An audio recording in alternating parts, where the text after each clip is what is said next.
திடீர்னு இன்னைக்கு வந்து பார்த்தீங்கன்னா கொஞ்சம் லைட்டாக யமுனாவும் கங்காவும் ரொம்ப கொஞ்சம் நார்மலாக நடந்துக்கிட்ட மாதிரி தெரிஞ்சு. ஆனால் ஆரம்பிக்கும் போது முடியும் போது திருப்பி வந்து வேதாளம் மரம் ஏறிடுச்சுங்கிற மாதிரி தான் ஒரு விஷயமும் நடக்குது.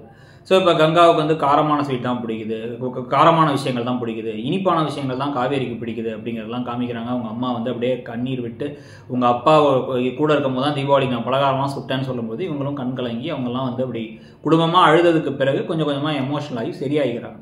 ஸோ அதெல்லாம் பார்க்குறதுக்கு ஓரளவுக்கு நல்லா இருந்தாலும் இன்னொரு பக்கம் வந்து பார்த்தீங்கன்னா காரில் வேறு நிறைய ரொமான்ஸ் காட்சிகள்லாம் நடந்துகிட்டு இருந்துச்சு. ப்ளஸ் ஃபியூச்சரை பற்றி பேசுறது, ஸ்வீட் நத்திங்க்குன்னு சொல்லுவாங்கல்ல. சில பேருக்கு வந்து அவங்க காதலில் இருக்கும்போது வந்து நம்ம குழந்தைக்கு என்ன பேர் வைக்கலாம், குழந்தை வந்து எப்படி இருக்கும், ஒன்றை மாதிரி இருக்குமா என்ன மாதிரி இருக்குமா, ஒன்றை மாதிரி ஒரு ஆண் குழந்தை என்ன மாதிரி ஒரு பெண் குழந்தை அப்படின்லாம் பேசுவாங்கல்ல.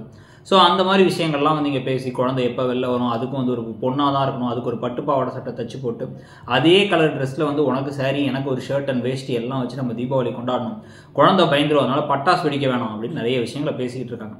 ஸோ இதெல்லாம் ஒரு பக்கம் போகிற போதே வந்து இன்னொரு பக்கம் வந்து பார்த்தீங்க அப்படின்னா வந்து இப்போ தீபாவளிக்கு அங்கே போகலான்னா நர்மதாவை காமிச்சிட்டாங்க, ஒரு வழியாக ஹாஸ்டல்லேருந்து வந்துட்டாங்க, போகலாம் அப்படின்னா அதெல்லாம் நான் வரமாட்டேங்கிறாங்க கங்கா. ஆனால் கங்காவோட மனசில் ஒரு காரணம் என்னவா இருக்கலாம் அப்படின்னா வந்து என்னுடைய கணவர் அங்கே மற்ற எல்லாரும் ஜோடி ஜோடியாக இருப்பாங்க, நான் மட்டும் அங்கே ஏன் தனியாக உட்காந்துருக்கணும், என் கணவர் தான் பிக் பாஸ் வீட்டில் உட்காந்து அங்கே வேறு திட்டு வாங்கிட்டு இருக்காரு அப்படிங்கிற மாதிரி ஒரு கருத்து அவங்களுக்கு இருக்கலாம்.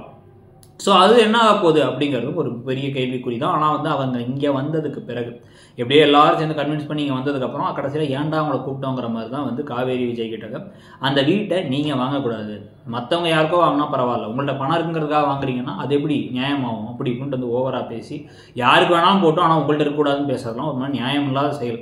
ஆனால் அந்த ஈகோவான செயலை வந்து இப்போ கங்கா செய்ய யமுனாவும் கூட ஜிங்க் செக்னு பண்ண போகிறாங்களா, இல்லை யமுனாவை கரெக்டாக இவங்க கரெக்ட் பண்ணி யமுனாவை வந்து நிவின் மூலமாக டார்கெட் பண்ணி யமுனாவும் பல்ட்டி அடித்து கங்காவை இப்போ முழு வில்லியாக்கி கங்கா கடைசியில் பசுபதி ராகினி பக்கம் போகிற மாதிரி கதை போதாங்கிறத பார்க்கணும். நீங்கள் என்ன நினைக்கிறீங்க, மகாநதி சீரியல் எப்படி போகுது அப்படிங்கிறத சொல்லிட்டு மறக்காமல் இடம்பொருள் அண்ட் இடம்பொருள் நம்மளுடைய 2 சேனலையும் சப்ஸ்கிரைப் பண்ணிக்கோங்க.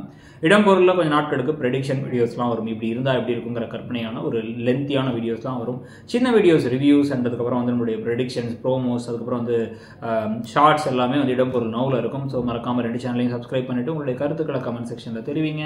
தேங்க்யூ.